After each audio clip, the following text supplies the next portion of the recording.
Welcome to episode 8 of Last Turn. I'm Bart, and I'm here with my co-host, Evan. How are you doing today? I'm doing great. One particular reason I actually remembered to turn on my recording for this episode. Oh, that's wonderful. That saves me a lot of editing trouble. I appreciate that. What a novel idea, right? Yeah, that's a really important thing to do. I'm also doing very well in this world of frost that we're entering. Because we got all these spoilers. They've been just blasting them out. Probably too many to talk about, but one that I really like that's more recent is the Mage 2/6. It's a 4-mana 2/6 that gives you a mirror image. Oh yes, yeah, that's a nifty card. So there's a few ways that I can see it being really handy. One way is in any of the singleton decks. If you're ever trying to make kazakh Mage, having another really solid body that can also give you a spell for your Archmage Antonidas, in addition to the fact that will slow down your opponent, give you more time to get to your good stuff, is excellent. Water Elemental is the kind of card that you wanted to play more than one copy of, if you could, in a singleton deck, and this sort of fills that slot in a way. The fact that it gives you this other 1-mana spell, you can use that with Archmage Antonidas, or any other spell-triggering card, but that's really the main one you want to be using it with. And just in general, it's a really strong Mage card, and I really like Mage. And I think you just jam at turn 4, and it's always going to be good. It could be, so we've also seen that 3/4 in Mage, right? And I mean, there's Demented Frostcaller, the guy that randomly freezes opponents whenever you cast a spell. Mm-hmm. So who knows? We might even see some sort of Frostcaller deck happen with that 3/4 and cards like this that just generate cheap spells to trigger the Frostcaller. Wait, the Manic Soulcaster? No. There's that 3/4 they printed. I think it's called Cold Wraith. It 3-mana 3/4 Battlecry. If an enemy's frozen, draw a card. Is that another nice Frozen Throne card? Yes, yeah. Okay, absolutely. Just making sure that this is not something that has existed this whole time that I hadn't heard about. It's like, wait, what's going on this morning? No, because that card's neat. You would have known about that one. Yeah, so that sounds brilliant. Oh yeah. And just having bodies. Especially, so the mirror image effect just actually gets a lot better when you have the ability to freeze stuff. Yeah, definitely. When you can isolate their minions down to just the weakest one, or weakest ones, the mirror image is going to be more impactful. Plus, it triggers the Frostcaller. In addition, that's basically like a little combo, getting a freeze effect out of your mirror image. Yeah, I mean, that's strong. That'll buy you a lot of time. Oh, yeah. Yeah, if you're trying to play a tempo game or sort of draw the right cards, then you can really get it done. It curves perfectly as well. The Ghastly... Get the name right. Ghastly Conjurer, turn 4 into Frostcaller mirror image that you got turn 5. Oh, yeah. Yeah, that's neat. And we've seen how powerful it is to generate a card. I think you'd be underestimating mirror image if you just like, oh, it's just a mirror image and it's not doing enough for you. Oh yeah, I think it's a lot. It can be a lot more significant than that because of all the different ways you can use it. Yeah, I mean, mirror image is situationally great. So it's sometimes it's not particularly good, but against some strategies and some decks and a lot of boards, it actually buys you a lot of time, gains you a lot of health for 1 mana. It's actually, Bart, it's a lot like one of your favorite cards, Hydrologist. It can be your 4-drop or your 5-drop. Yeah. At 5, it's like a really bad Sludge Buster. You get 2 taunts. They're both 0/2s. Yeah, well. Neither of them are 3/5s, but you do get 2 taunts at 5 mana. I mean, filling your curve like that's nice. Also, definitely. Like Firefly, getting a 1-mana card that you can play at any other point to fill your curve is good. Though I guess in those later turns it's a little bit less relevant. So a card that I'm really excited for, that we talked a little bit about last night, is Professor Putricide. I was hoping you would talk about him. Oh, yeah. Yeah, I think it's really cool. I mean, it's nice to get a reasonably statted legendary card. 4 mana 5/4 is just a card that you're fine with playing. Naga Corsair is good, so is Genzo. But this card has the potential to come out at a lot of spots on your curve and cause your opponents a whole lot of problems. So, you can come out on turn 6 with a secret, or you can play it on turn 4 if you play Cloaked Huntress on the previous turn, or you just play it on turn 4 and pass the turn. Yeah, I think getting it with the Huntress and multiple secrets is a little magical Christmas land. Of course. Like, if you play the Huntress turn 3 and you have secrets, and you have this guy in your hand, like, you're the greediest person to, like, not be playing them. It depends on the secret, right? I mean, like, you might want to play the Freezing Trap, because you want to make sure your Huntress stays alive, but you don't really mind holding the Cat Trick. I suppose you're right. Another sort of situation where you don't get decided, you get 2 copies of the same secret. And then if you play one and they set it off, next turn, the Huntress lived, you have the other copy, you have the future side, you get to do Magical Christmas Land. Oh, yeah. And you didn't even decide to, you just played it as efficiently as possible. So the fact that that can happen is not nothing. Definitely. You're right. But like happening turn 7, that seems like a stretch. You probably would have played your secrets. You probably would have played your whole hand by then. Yeah, I do agree. I mean, I think I don't think that this thing is gonna like go off that often. But the 3/4, the fact that that can happen is some decks will be a lot more crippled by it than others. Yeah, and it could actually be so significant against some of the best control decks. Yeah, and I mean, if you're developing minions on the first 3 or 4 turns of the game, or the first 3 turns of the game, then letting your 3-drop live into your 4th turn is not an unreasonable thing. I think it could be. I think especially it could a 3/4. Yeah. Yeah, no, 3/4 you're right. is tough to kill. Like you're playing a 3/4 into a 5/4. That's great. If you happen to do this secret shenanigans, like that's going to be a hard game to lose. Yeah, it doesn't. That's one of the nice things about it is that the front half of this card, like if you just erase the text, it's not you wouldn't play vanilla 5/4 for 4 in your deck, but it's not bad. That's not a bad Hearthstone card. Like playing it won't decrease the probability that you win. It won't do nothing. It'll probably do a lot of damage or trade for something. And Hunter doesn't have a lot of competition in the 4 area either. It's true. Which is another check in its favor. One thing I really didn't think about, though, until we started talking about it, is how do you play against your opponent just played a secret and they got a random secret? Like, there's just suddenly 2 secrets. One of them was something they chose. The other one, God only knows. And, it's gonna get a lot of value. It's sort of like... it's not like they added the effects of the secrets together. They get like multiplied by each other when it's that hard for you to play around them. Because there's no predicting the second one. There's also probably going to be a new Hunter secret. And if it's good, that's also going to impact the power of this card. Because he'll be able to generate it. So, or if it's bad, I guess it would weaken him a little bit. But that's just a whole nother aspect of this card. Even if your opponent's a really skilled player, they're going to have a lot of work to do to play around your chosen secret and your free random secret. And that's assuming you do it once.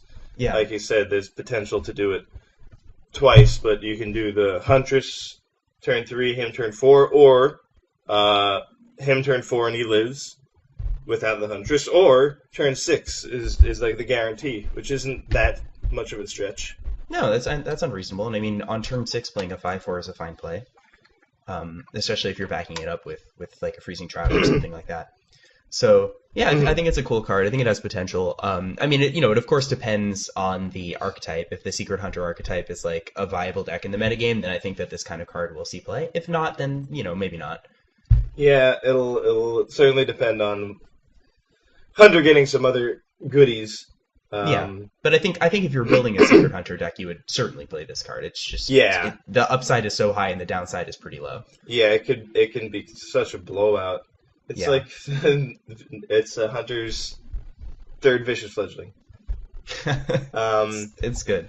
So also his fingers on one hand are earthworms, and then the other hand just doesn't have any skin.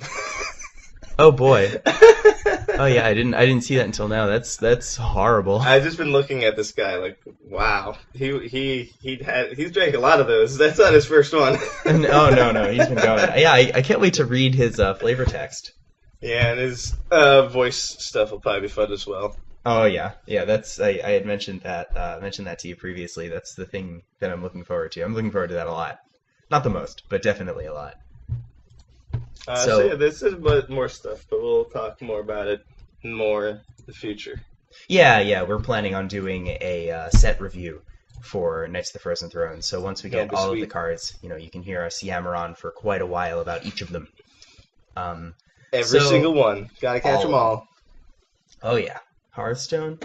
So the season's coming to a close, and we want to talk to you guys about doing your final push for your ranked goal. So maybe you want to reach rank 5 for the first time, or maybe you have been at 5 for a while and you want to get legend, or you're a multiple time legend player and you want to get there faster this season because you don't really have that much time. So how can you do that? What are some sort of easy things to keep in mind? Top 100 is another pretty common goal. That's true. You get more. You get like double the points, I think. Yeah, maybe you're on the rank ladder already, and you want to the legend ladder rather, and you want to reach some legend rank that you haven't hit before. You have some personal goal, or like you said, top 100. But yeah, so we think we can talk a little bit about some efficient ways to ladder, especially when it's crunch time. And we could talk a lot about inefficient ways. Oh yeah, I mean inefficient ways play Warlock. But that's part of. I think that's part of maybe why it's difficult is there's a lot of things that don't work. That's true. When you're doing a thing that doesn't work, you're actually you're backpedaling. And if you're trying to get past rank 5 up to legendary, you can't gain momentum to make up for it. There's no more win streaks. Yeah, so backpedaling is especially frustrating, and that's why the isolating the things that will help you is important. Yes. So I think a good place to start is to discuss the decks that are good right now. Yeah, almost always one of the best answers to what deck should I play is just play the best deck, or one of the 2 best decks, or whatever's in tier 1, the one that you like the most, or the one that you have the most experience with. Yes. It's definitely one of the best solutions. Yeah, there are others that we're going to explore, but there's no denying how good that is of an answer. Yeah, I mean the deck choice, you get your first edge over the competition in collection. Deck choice is really obviously very important. You could be a very good player, but if you're playing a bad deck, then you're going to do poorly. So yeah, and you don't need to do yourself any favors by doing that. Yeah, definitely. So playing the right deck with the right tech cards is really important. What's good right now, Bart? So the decks that we've seen, I think the metagame settled quite a bit in the last, say, month. Yeah. But there's a lot of very familiar decks that are good at this point. And there's a lot of resources you could use to figure out the ones that are winning the most. But, some examples would be, of course, Murloc Paladin builds. Mid-range Paladin and aggressive Paladin decks have been doing well for a very long time in Un'Goro. Right now the list has shifted to something with Dread Corsair very often and 4 weapons. Oh, the UK Paladin build. Yeah, that's a good one. That is like, I guess the most recent evolution, and I definitely played some of that on my way to Legendary, and it was really good for the games I was playing it. I think I just sort of switched off of it on a whim, not because it was losing. Right. But that also plays lots of Murlocs for the most part. Generally, there's a lot of ways to mix that around, but there's definitely tier 1 Murloc Paladin builds or UK Paladin. I don't really think Control Paladin is necessarily tier 1 at this point. No, I don't think so either. I mean, it's still got some strong cards. Yeah, but Paladin's a very, very good class right now. So I think playing one of those Paladin decks is a really good choice, but not Control Paladin. It probably is just tier 2. Yeah. But if you really like playing Paladin, one of those first ones, still fun. You still get to play Tyrion, Spikered Steed. Oh yeah, amazing. Good cards. So good, Spikered Both Steed. of them. So Other decks that are good, Pirate Warrior has been good for a while. I think that there are definitely nights where Pirate Warrior is just like an awesome choice if you happen to be seeing a lot of people playing Mage and stuff. Mage, of course, being another option. So Pirate Warrior is tried and true aggressive deck, hard to interact with their sources of damage. At its best, you play like a mid-range deck, but you're just pumping out like a fireball's worth of damage from your weapon every turn. Yeah, it's pretty much just again like one of the best things to be doing is playing these pirates while you're blasting your opponent's face. Yeah, it's tough right now because a lot of the decks don't have the slots to afford specific weapon hate. I mean, Mage can swing it with like Letnusus, but a lot of the time they want to spend that slot on something a little bit more general, like a Tar Creeper. So it's hard to people aren't blowing up your Arcanite Reaper as often. I guess they're using Bloodsilk Corsair to do that, but only some decks are doing that, and you can always play around it. You know which decks are doing that. Yeah, that often is not impactful enough. Yeah, definitely. So other decks, another deck that I think has been extremely good for a long time is the Token Shaman deck, Token Evolve Shaman. So that that is a deck that just wants to press its hero power as often as it can and generate enough minions to produce a lethal Bloodlust, but also runs Doppelgangster Evolve and tends to fill up its board pretty easily, so it can get a ton of value out of Evolve. So it's just such a consistent deck. It seems like when you look at the list, you're like, Doppelgangster Evolve, Eye of Black Paw? This is trash. Like, it looks... you just play all the totems. It looks like you threw something together.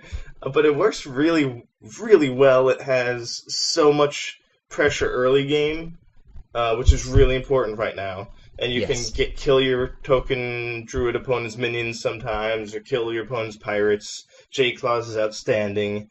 But then also the late game just gets degenerate eventually. Yeah. Like Stonehill Defender gives you so much value. You can get extra thing from belows, or you can get an Earth Elemental or an Alec here. It just gets something huge. And those are high. You hit those frequently because they're Shaman cards. And then the Jades also start getting big, and then you also eventually Doppelgangster Evolve, or just have a big board of things that aren't that exciting and evolve them. So it like never... And then there's Bloodlust. And you're always threatening Bloodlust. Your opponent never knows when you're going to do it. It's just like a constant pressure. And then eventually, once you hit 5, it's threat of just winning out of nowhere. And then there's also Devolve. Yeah, on top of all that, just the answer to everything. Yeah, they have extremely efficient removal in the deck between Maelstrom Portal and Evolve. I mean, Maelstrom Portal. Oh man, another one of the best removal spells in Hearthstone, I think. Oh, it's so strong. I mean, it fills in the game plan of the deck so well. It can finish off minions that you've weakened with your 1-drops, or just clear their board outright. But it also gives you a minion. And this deck doesn't even care what kind of minions it's getting. It just wants minions. It doesn't matter. Yeah, it's completely irrelevant. I mean, it's just it loves generating O2s every turn. Blood Imp, Flame Imp, Alcazar's Imp, whatever. Yeah, totally. So it's a sometimes you get Northshire Cleric and you have the healing totem and a damaged minion. Like, oh yeah. Oh man. Oh man. Yeah, that's a good combo. This doesn't make sense. This is like getting Mana Tide off of a Tuskar Totemic. Remember those days? Or Totem Golem that just ends the game. You're like, it's not like that. No, it's not like that. I agree. I do remember that too. Nothing is like that. No, those are traumatic. That's the only thing that's like that. But traumatic. Yeah, Token Shaman has stayed really good. One thing that helps is that when Crystal Rogue got nerfed and sort of definitely went way out of popularity, it somewhat got filled by Jade Druid, and Token Shaman just beats both. Yeah, it's like, well, I don't care. Yeah, it's true. The deck has a really good matchup against aggressive decks like Token Druid. I mean, that's a deck I played a lot of, and playing against Token Shaman is rough because you don't know when you're supposed to trade, and like you can't just trade every turn because then you lose the late game. But you you can't always just like let their stuff live, because then they can convert it to damage with Flame Tongue Totem or something. So they play a tough game against you. They're kind of forcing you to do something you don't want to do every turn, which is give up damage, but they win the late game. So I think that's another good pick. Yeah. Token, Shaman, Pirate Warrior, just got a aggressive Paladin or mid-range Paladin, Control Mage. Also, I'd say Secret Mage. I think Secret Mage is at least as good as Control Mage right now. Yeah, Secret Mage got underestimated by a lot of the top-level players, and maybe it's not the best tournament pick, I don't really know, but on the ladder, it's a fine deck to play. I recently saw someone tweeting about their friends' deck choices, and they specifically mentioned he's playing Secret Mage. We assume everyone would act like it's Control Mage and ban incorrectly, and he just crushed them, and it's exactly what happened. Yeah, there's so much value to playing stuff your opponent doesn't know. A deck like that, there's a way to strategically use it in a tournament, but you have to know how people are going to ban and really have experience with it. I certainly wouldn't bring... I think you're right that you probably shouldn't bring Secret Mage to your first Conquest-style tournament. But I do think that it just like any other deck that is at least on the tier list, it might have some way of being on some more conscientiously put together list of decks. Yeah. But the one development, so Paladin, mid-range Paladin evolved into the Dread Corsair 4-weapon package. Originally, I think that all started when people started playing Rallying Blade for Vicious Fledgling. I think people caught on to Rallying Blade being a good card right now when I think it was Tyler, who also is the one talking about Secret Mage, started using a Rallying Blade, or someone started using a Rallying Blade. That got people thinking, hey, this card's good. Looked at Pirate Warrior. Hey, let's use 4 weapons. We can play Dread Corsair, play Patches, play all the good cards everybody else is playing. And then I think Secret Mage took a leaf out of Miracle Rogue's book and has been playing Arcane Giants.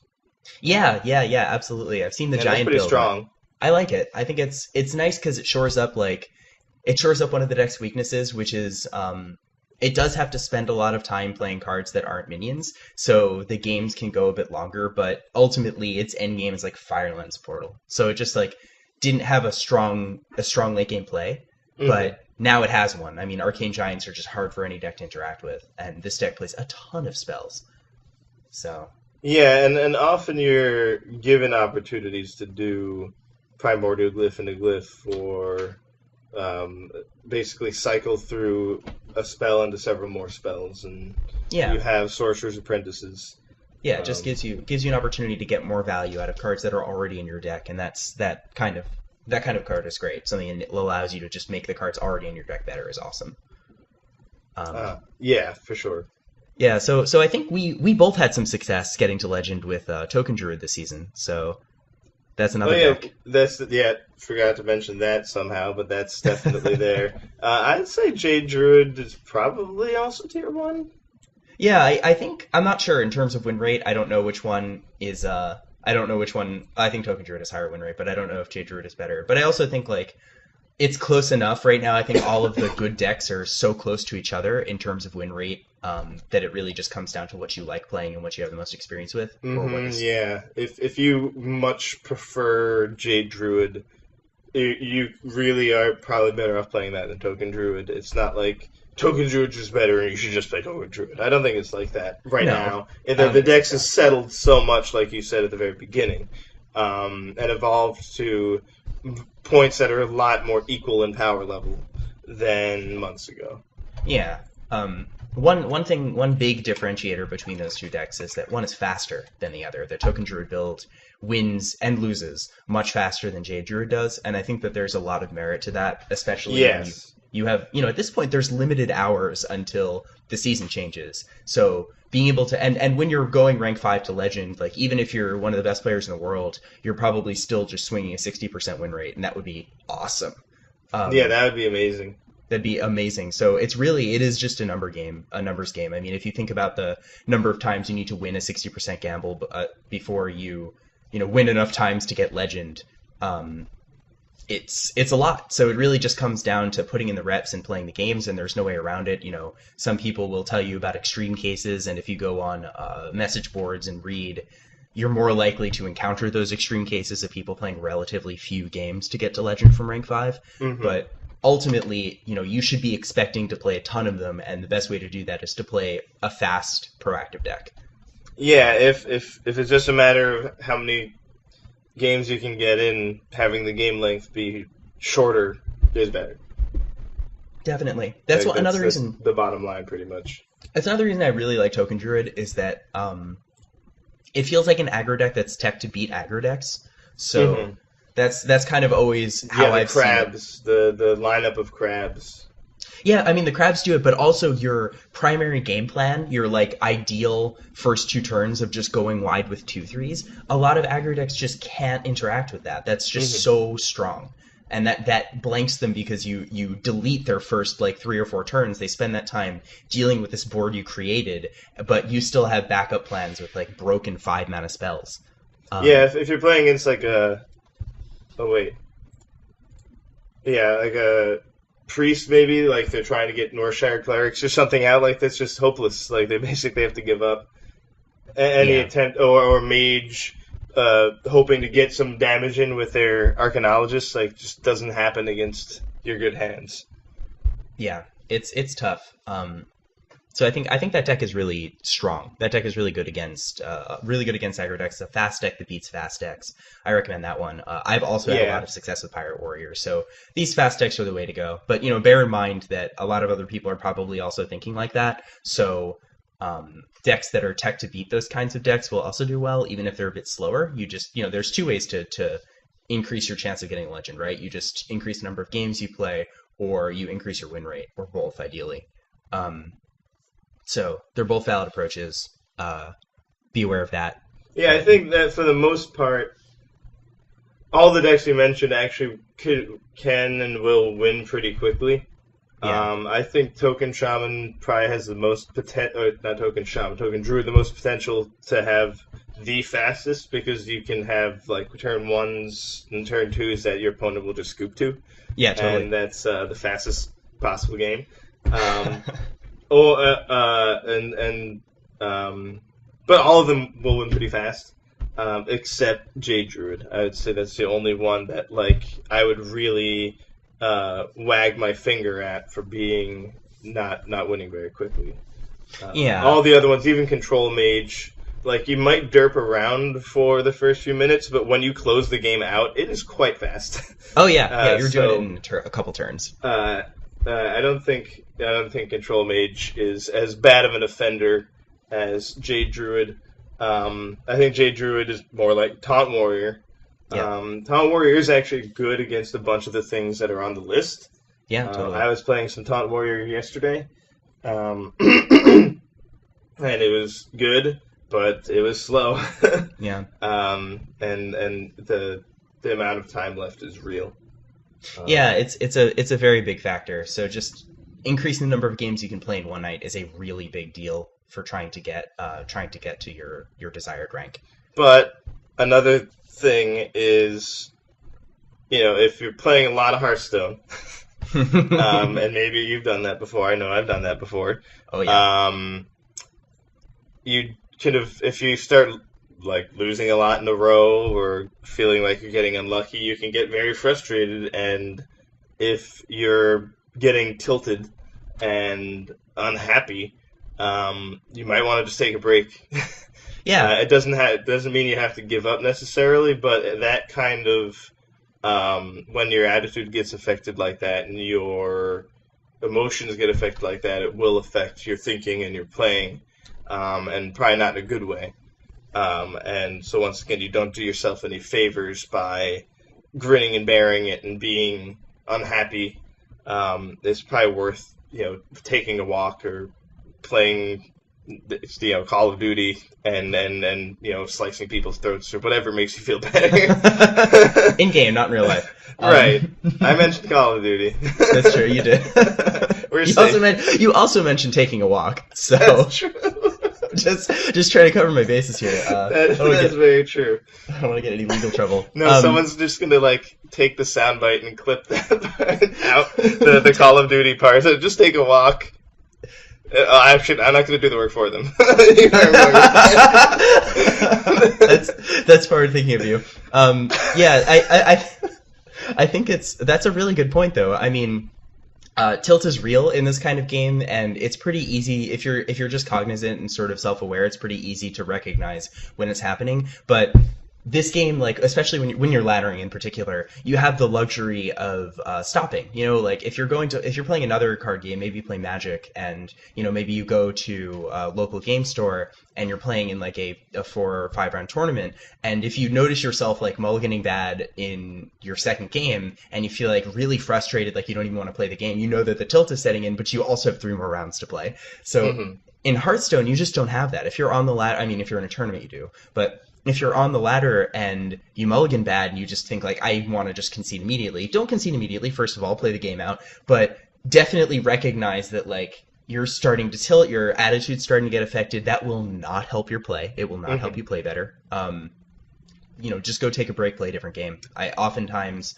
the first check for me is around the time I mulligan. If I mulligan bad or my opponent has a good opener, and I start to feel bad about it, then I usually close Hearthstone and I'll play a different game. Go sit on my couch and play something else away from my computer. Just, you know, really reset. Another good one for me is watching stand-up comedy. Oh, that's great. That's really smart. Just like having that open, just switch to that, and then however long it takes. Yeah. I mean, that'll get you in. Yeah, eventually you notice like, oh right, I'm playing Hearthstone. Like once that happens, that's the right time. Your body will tell you. Yeah. It's good to be aware of it. Yeah, and as far as conceding goes, I feel like there might be some school of thought on if you're conceding earlier, that makes your game shorter, so you can play more games. We were talking about how that's good, but really, I don't think that you should ever focus very much on trying to concede earlier. I totally agree. I think that's just like not the right way to look at it.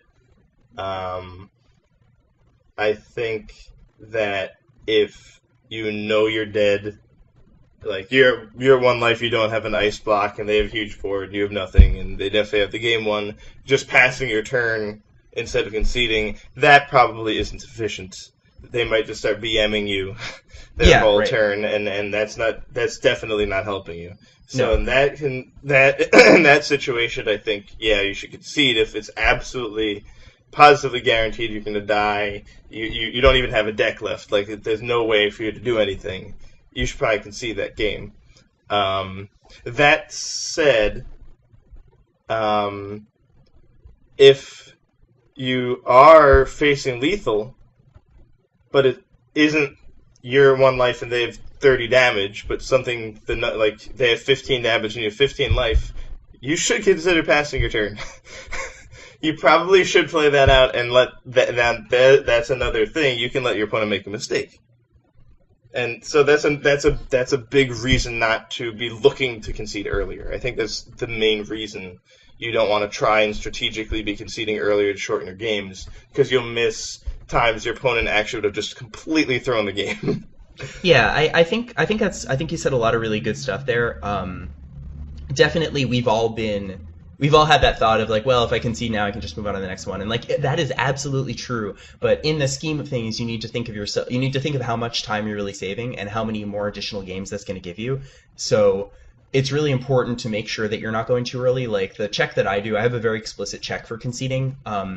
You know, if I'm passing the turn to my opponent and they're going to kill me, it depends. If the board's complicated, I might just pass it back and let them make a mistake.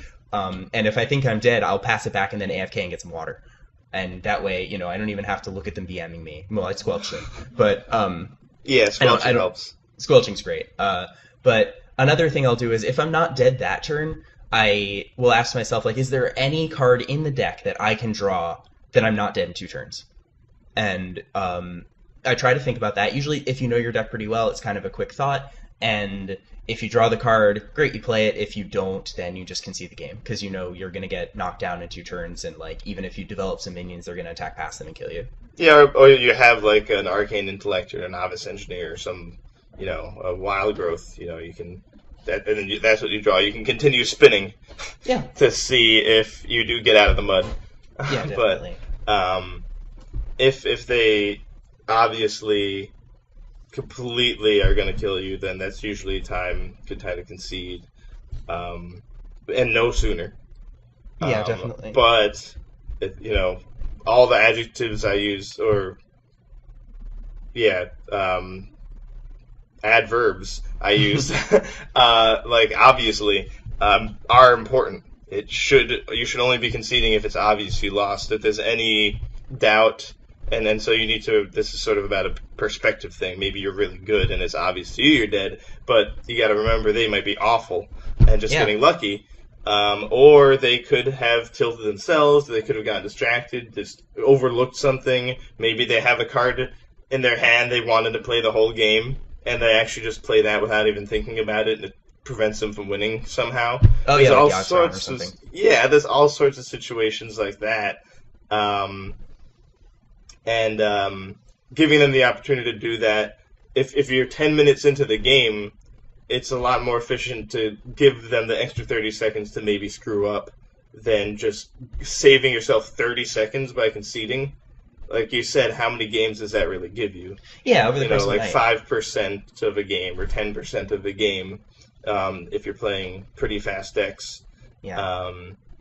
Whereas now you're getting an opportunity to just win. And instead of losing a star, gaining a star by those 30 seconds. So totally, you should definitely take those opportunities. And if there's just you're pretty sure you're dead, well, they definitely have you. There's nothing you can do. But just playing your stuff out as though you don't think you're dead, that's good.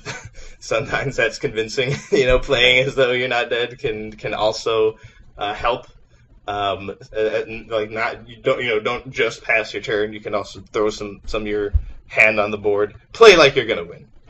I think that you should, until you lost or until you just have to concede, the whole time you should play like you're gonna win.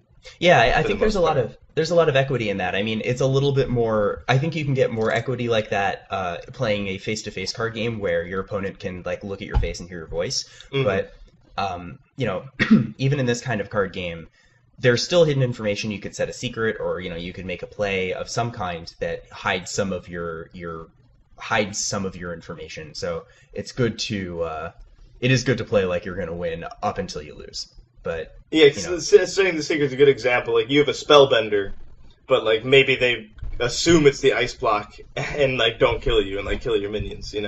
That's a great example of how you are dead. But because of hidden information, they make a mistake and don't kill you when they could. Oh yeah, I mean, I've seen people. That's the perfect example. I've seen people misplay around secrets tons. I've won games because people mislead me or to play around a secret that I don't have. And I'm sure that all of us have at least one example like that. It's just, but these things happen. You want. If you just concede all your games, you won't have that one example. Mm-hmm. So it's good to play the game until your opponent crosses the line, especially if the games are really important. It's better to just give your opponent as many opportunities to mess up as possible. So another thing, this is something that I think we treat deck choice a little bit differently, Evan. Mm-hmm. I think I am of the camp that I like to play one deck basically the entire push, but I know that you like to change a lot. Yeah. So why don't you tell me sort of why you like to change a lot, and I'll tell you why I like to stick to one deck. Well, I mostly want to stick to one deck. It's just that if I'm playing something and it seems like I'm getting countered or it's just underwhelming for me, then I'll switch to something else. Sure. Part of that is that I feel like from the moment I sit down, there's a couple decks I like to play. Token Druid was pretty much always on my consider list. Same with Pirate Warrior, Token Shaman, and then as I would sit down and play, I would see, Secret Mage is using Arcane Giants. That's interesting. I don't have those in my Secret Mage deck. If I decide that what I'm playing right now isn't very good, I could give that a try. That's something I haven't tried yet. So sometimes I see an evolution of a deck or certain tech. Someone's using, Tar Creepers in their Mage deck. And like, oh, that's neat, and it seems like it could be good against what is really popular in my rank right now. And so I'll make a note of it. I might update my deck immediately or just remember it. And then a few games later, many games later, if what I have been playing, let's say it's a Token Druid. If Token Druid I've been playing it for a few hours and I haven't gotten anywhere, I might switch to that deck that looked neat and fun and had this new innovation that I thought was a good idea.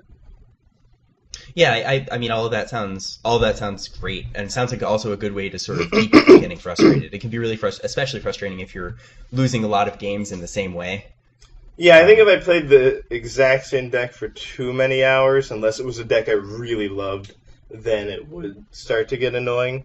Yeah. Like, Token Druid's fun, but there can be a lot of unfun games for me. Oh, yeah. So yes. I think if I wouldn't be having fun anymore if I stuck through it, and there's probably some value in having fun with the game.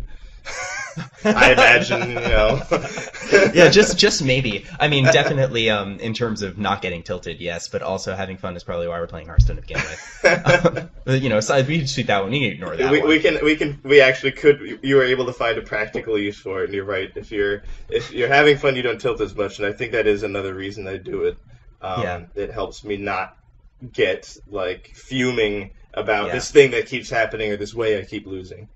Yeah, so I tend to take a different approach. I tend to play the same deck, and I will make some switches, but I'll make switches around rank floors and see if I can find a list that I really like, or if I think I'm absolutely certain over the course of many nights that there's a better meta call than the deck I'm playing, I'll switch to that one. But there's some reasons I will not switch that I think other players might. So sometimes you'll queue up and get 5 mages in a row. And you'll realize, I need to play a deck that beats Mage. And you might make the switch, and that might not be the right reason to switch. So sample size is really important when you're trying to make meta calls like this. And yes, every night is going to have a slightly different meta than the previous night, or because people are switching decks and different people are playing. The 5 p.m. meta might be different from the 10 p.m. meta because of reasons like that. But it's going to be very, very hard for you as a player individually to measure those differences. So, oftentimes... 5 mages. Yeah. It took 2 hours. That was 2 hours of Hearthstone. It's 5 mages, 2 hours. They're roping you every single turn. A lot. Playing Freeze also, and just They're just all playing Kazakh Mage.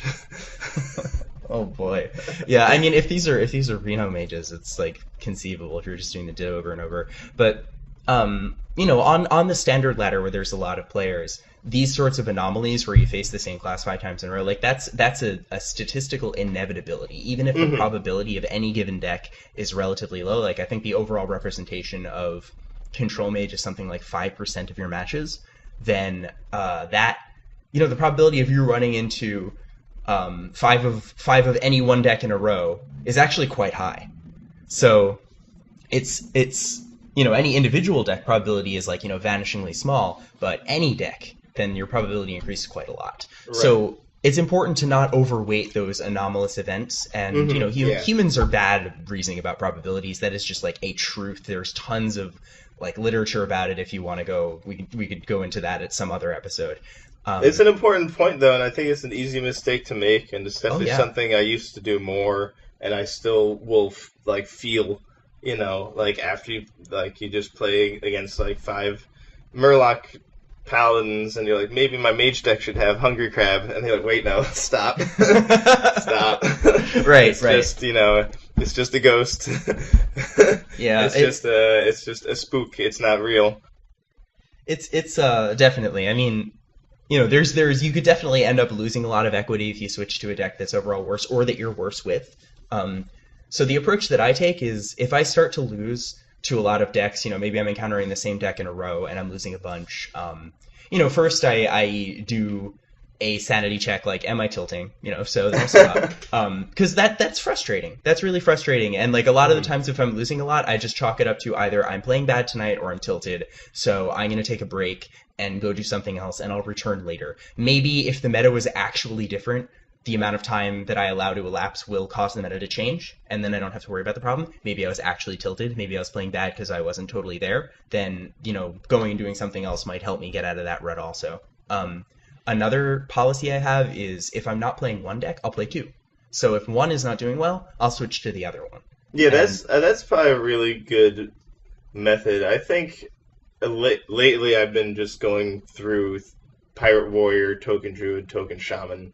Those were like I was sort of doing, hopping from one to another, crop rotation style. Sure. Yeah, I mean that could be good because if you're playing a small set of decks, then you can be skilled with all of them. And that way you don't lose any equity from, being inexperienced with a deck when you switch. But if you have the entire roster of 10 decks and you're just a ladder player trying to put in a few hours a day, then like you probably aren't an expert with every deck. Yeah. Yeah. Another thing, so as far as like trying to call the meta and like, this deck doesn't have the highest win rate, but it's going to be really good today or something like that. Or I just played against 5 mages, I should play something that beats mage. Like, a lot of that is wrong. But sometimes things will change over the short term, because the main reason that you can't make these judgments with your human situation is because this is a lot of stuff changing very gradually. It's like a galaxy rotating. You can't keep track of every star. There's some and there's some things like Vicious Syndicate that can give you some information. But ultimately, all of it's changing very slowly. So there's not like going to magically one night be this one of the decks is going to be beating everything or be winning a lot more than it should, unless some amount of something happens. So recently something happened. I think it was like last week. Vicious Syndicate released a big report. Yeah. And it was the first one they did in a while. And you can bet that a lot of people, mostly people at higher rank, all looked at it. Oh, yeah. And looked at what was good, and that impacted what they played. Yes. So that's an example of a short-term change, short-term real change. And then I think that is an example of a time to be like, actually, I think based on what people are going to think from looking at this deck is the right choice. Sort of the undertone of the article and the data was that Murloc Paladin was very good. Mid-range Paladin was very good, and I played like 2 games of it, and it was good, and then I think I played against another Murloc Paladin once. I was like, having Hungry Crabs would be amazing. I think I just played Token Druid right now with 2 Hungry Crabs, and that was one of my most successful climbing nights. Yeah, I remember you mentioning that to me that particular night. And that doesn't happen, so that's not a common situation. But I think that is one of the only times where you can where trying to get that read on the meta and playing this different deck rather than just the one you've been playing every night like you do maybe has some merit to it. I think so. Yeah, I think that's really good. I still only probably was giving myself a very minute percentage edge, if anything, but that's what more do you want? Yeah, I mean, we're talking about small edges here. I mean, even the best decks are winning. Like the overall win rate for the best decks is like 56%, and that's an insanely good deck. That would be an extraordinary win rate, considering the many, many, many games that are going to happen. And it was basically just this night.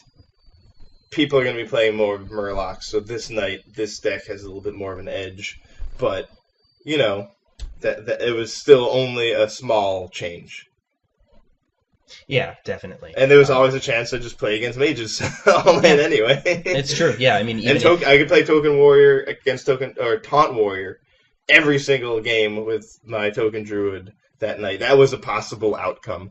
Luckily, that didn't happen. No, thank God. Yeah, that's a really frustrating game to play. Yeah, I think that's true. I mean, it's important to keep specific events in mind when you're trying to make meta calls, but just studying noise is not the way to go. These reports are real things that do impact the meta. That's very clear.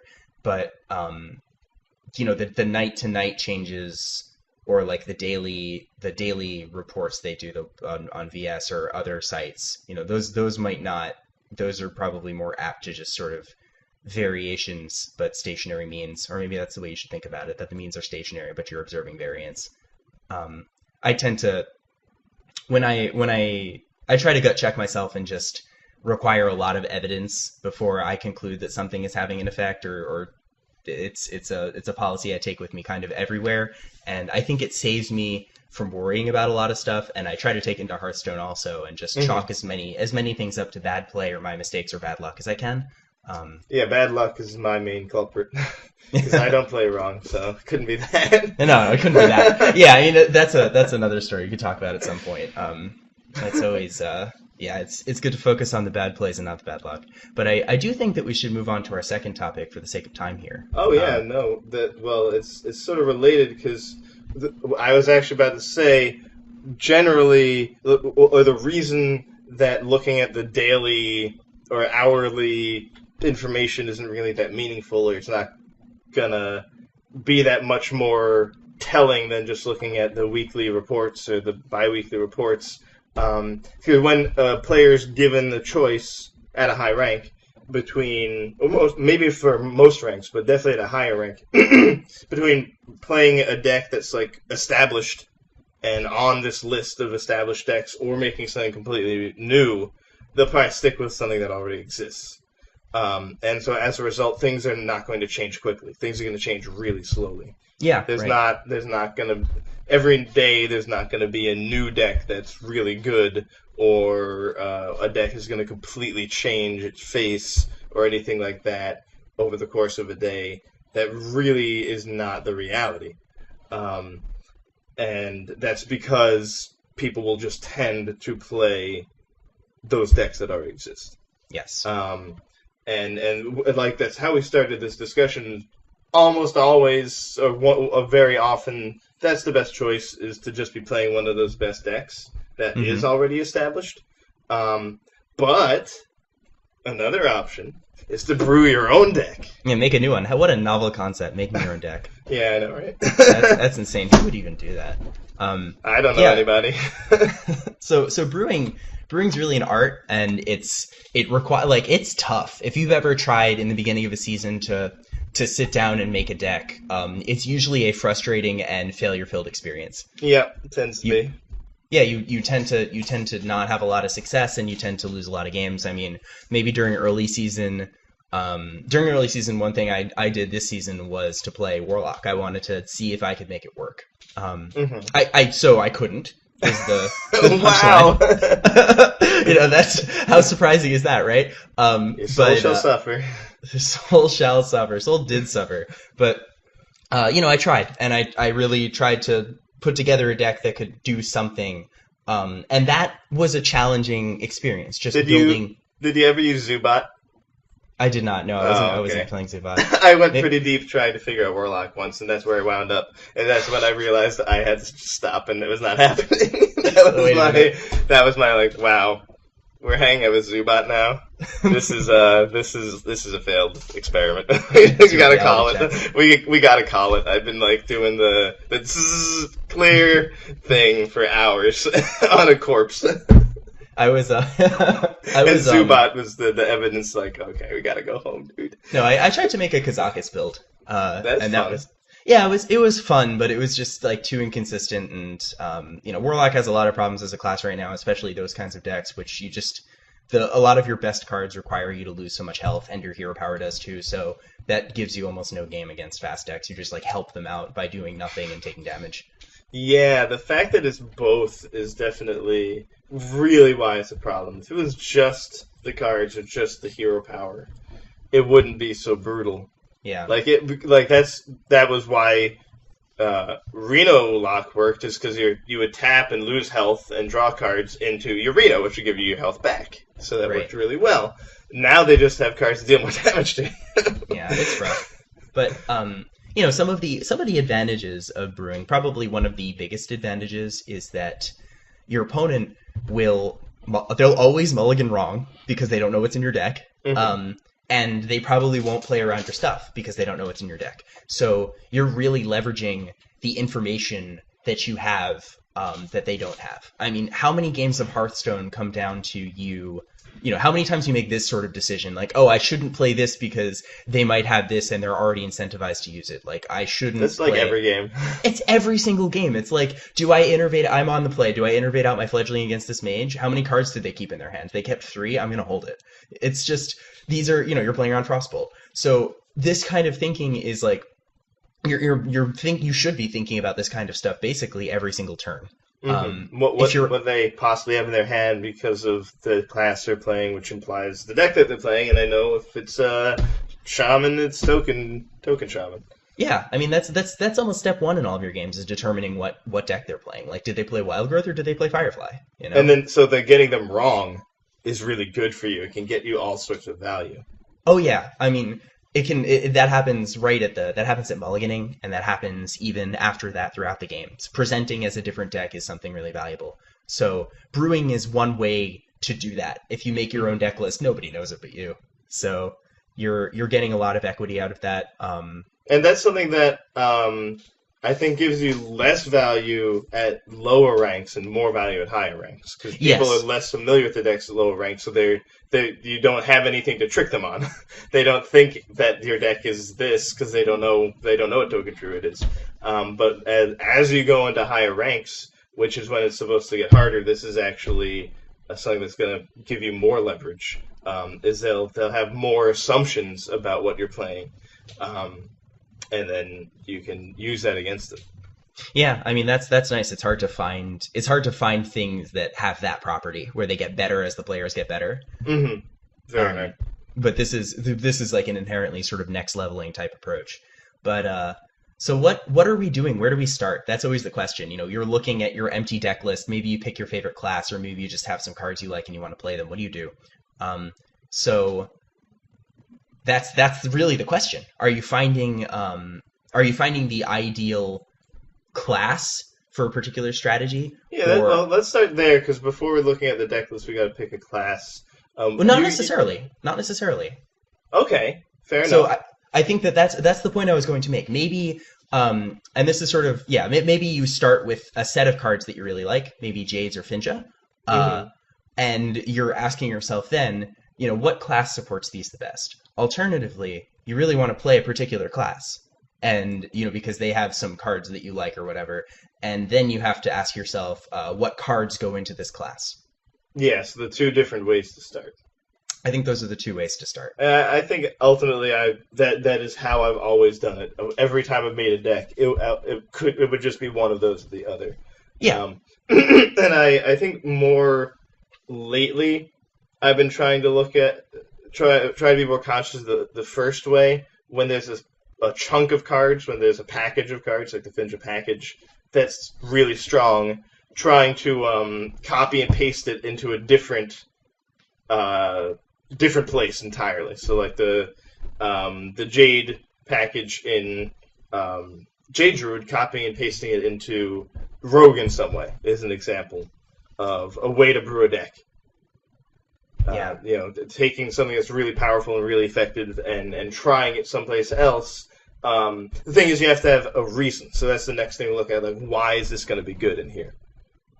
Yeah, you have to be getting something over the existing decks that can make use of that set of cards. Like, your first check should be like, where can this class do it better? Where can this type of deck do it better? What equity are they getting?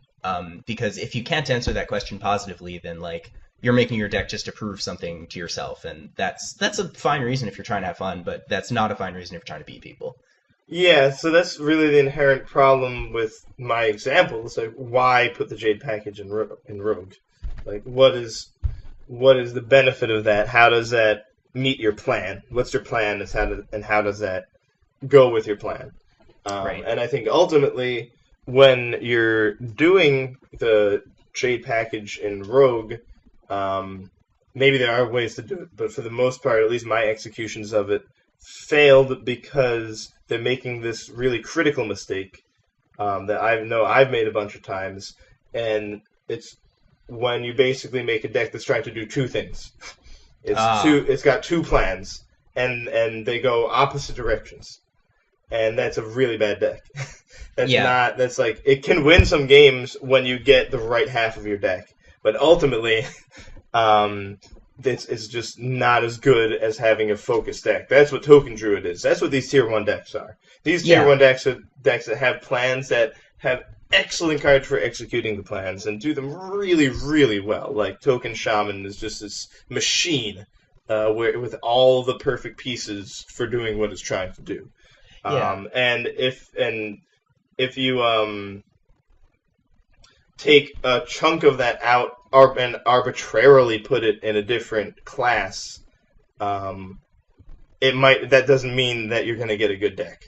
Yeah. If you put a Jade Druid strategy, which is slow and grindy, into a rogue deck and then throw in eviscerates and backstabs and aggro cards, which is what I did, you wind up having a deck that's trying to get tempo and pressure and also trying to make the game go longer and make Jades.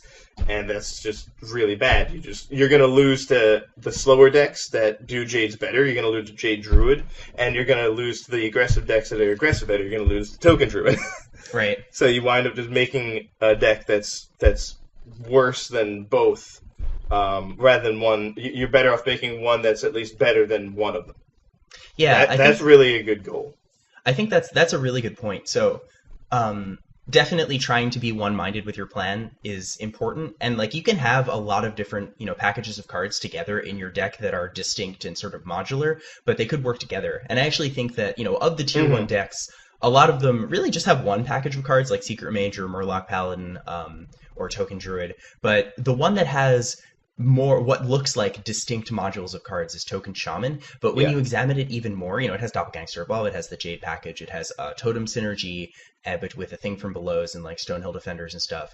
But when you stop and examine it a little bit more closely, all of these strategies are based around making minions, and they all help each other out. Jades make your evolves better, and your Doppelgangster Evolve makes your Bloodlust better, and your totems make your Bloodlust better, and your totems make your Evolve better, and your totems, if you get like a 2/3 or 3/3 Jade, like they also make your Jades better by protecting that. Your Jades make your Bloodlust better.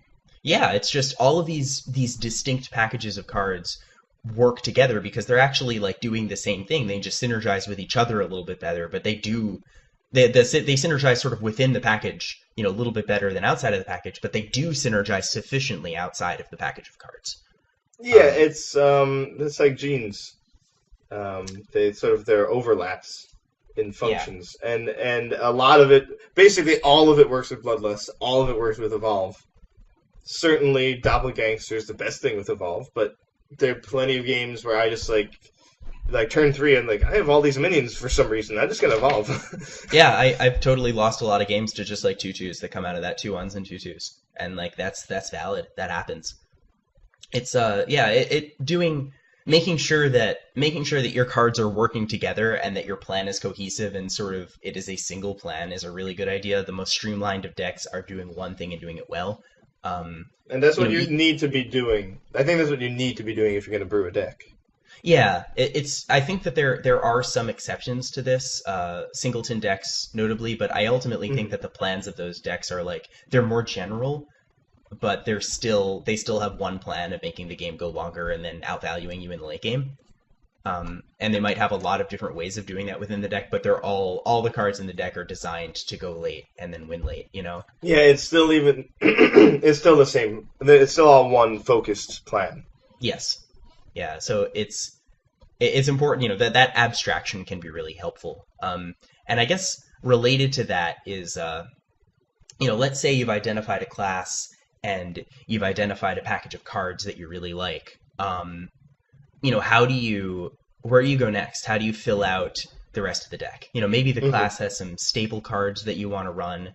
You should, of course, whenever you're putting any card in your deck, ask yourself if this is truly a staple, or I'm just putting this in here because I've seen it in every other deck that, has played this class. Or I see it often or something. You have to ask yourself, is this really good in my deck? But sometimes, rather than just going through your collection and adding cards, it can be helpful to think broadly about your deck from sort of a de novo perspective, like, what kind of effect do I want? So, one thing that we've mentioned before is when you're playing Blood Bloom, you really want life gain.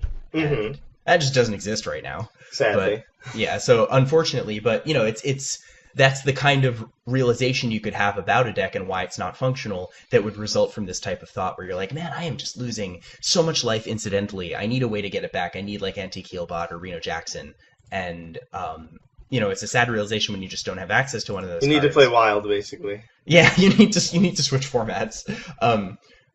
Which, I mean, hey, that's fine. But, it's doing that can land you on playing some wacky cards that other people have not played before. Maybe that's something that I always really appreciate when I see a new list that is running cards I never saw. Like when we first saw the Finja package coming up in Rogue in that like, stealth themed deck. That deck is filled with wacky cards that nobody ever plays. Silent Knight. I fell in love with that card. That into Shadow Sensei just crushed so many souls, especially a priest. They're facing down 2 4/4s. Like, oh my god. Yeah, they can't do anything about that. Just end it. It's so, but ultimately that deck, that Water Rogue deck, had a cohesive strategy. It was just like a mid-range deck. Mm-hmm. And it had charge minions to go with Cold Blood. Yep. So that's sort of almost like with the Token Shaman. That's an example of the one package comboing everything else. Like Bluegill Warrior is best with the Finja package, but it's also good with Cold Blood. Oh, totally, yeah. And Cold Blood, is just useful for getting your Van Cleef up. Amazing with patches. I think it also had South Sea deckhand, so it just had all these charge minions to use with Cold Blood and have these burst turns. Yeah.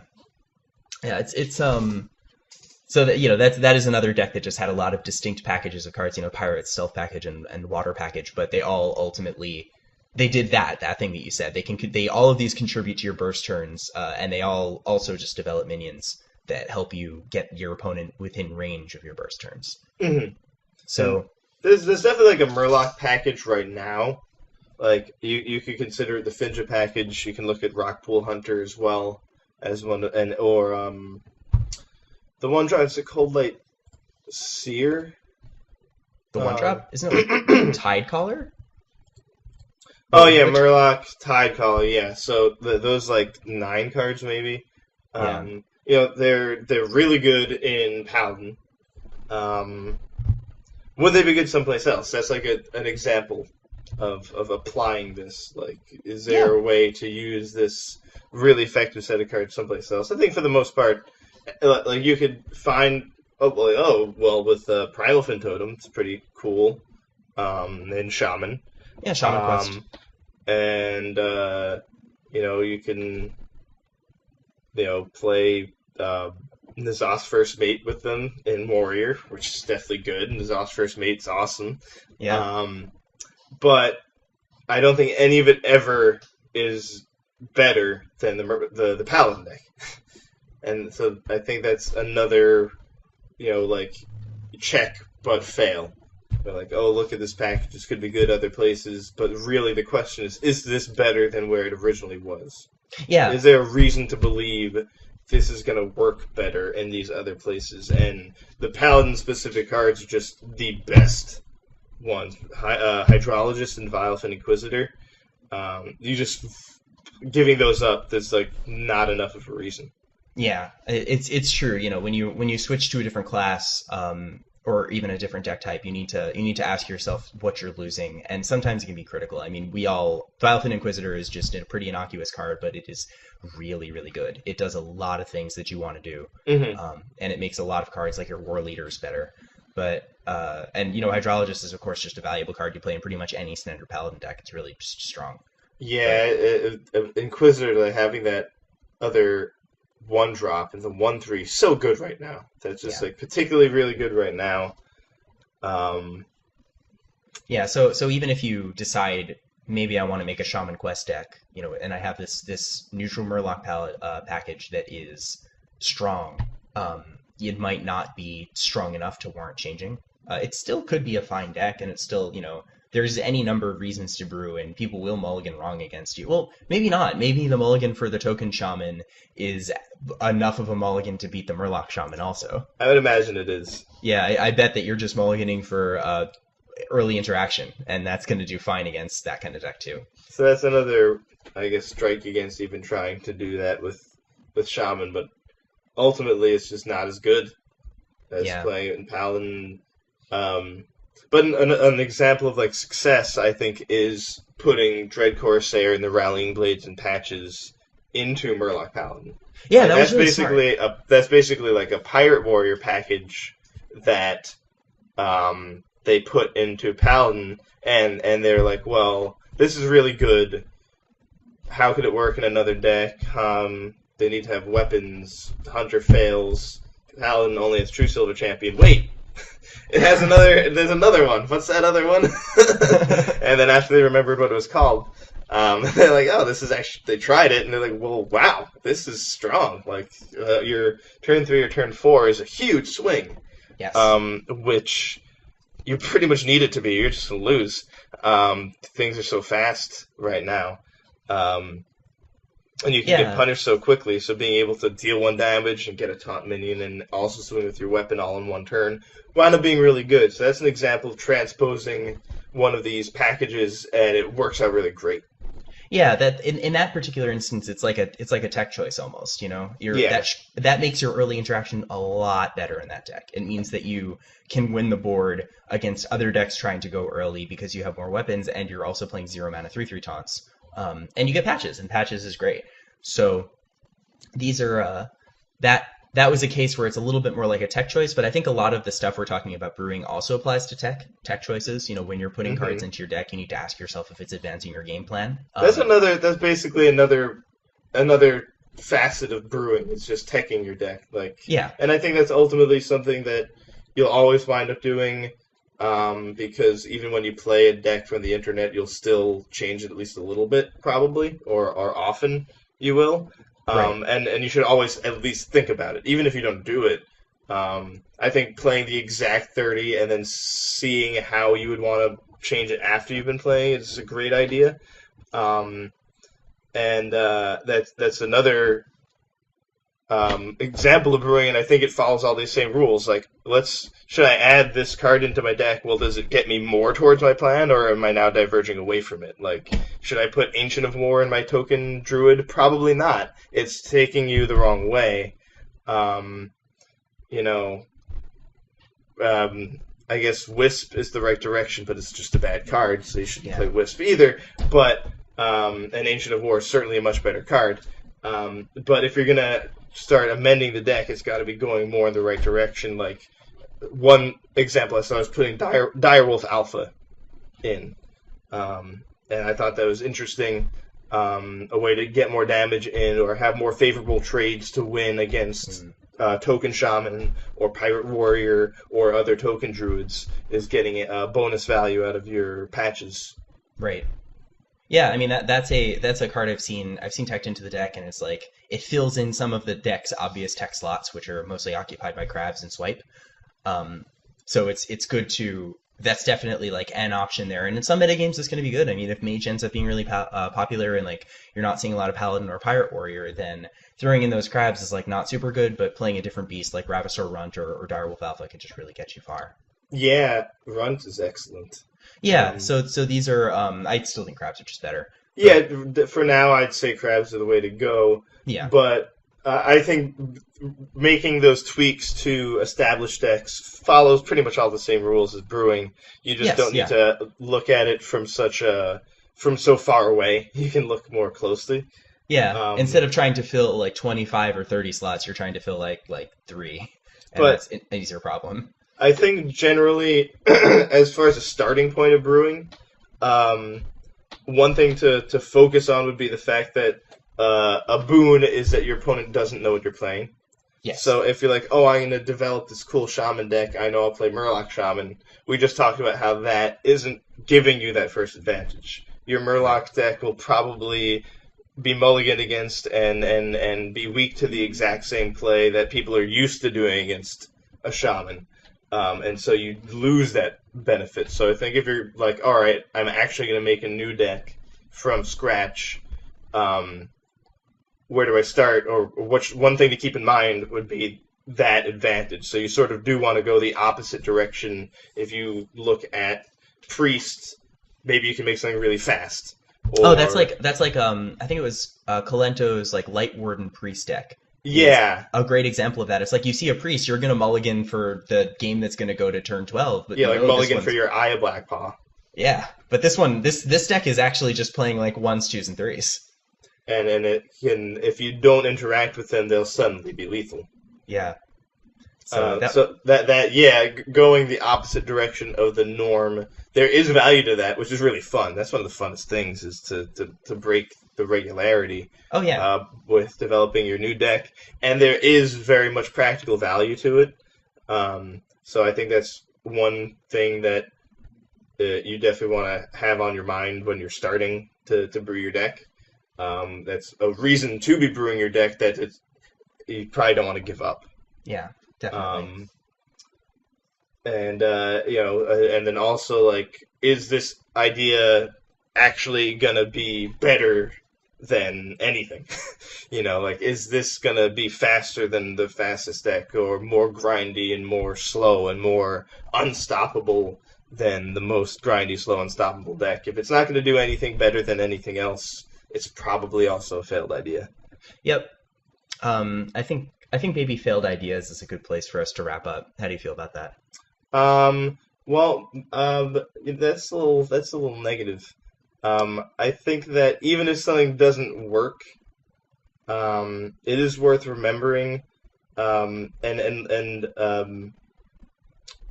it might have its time later.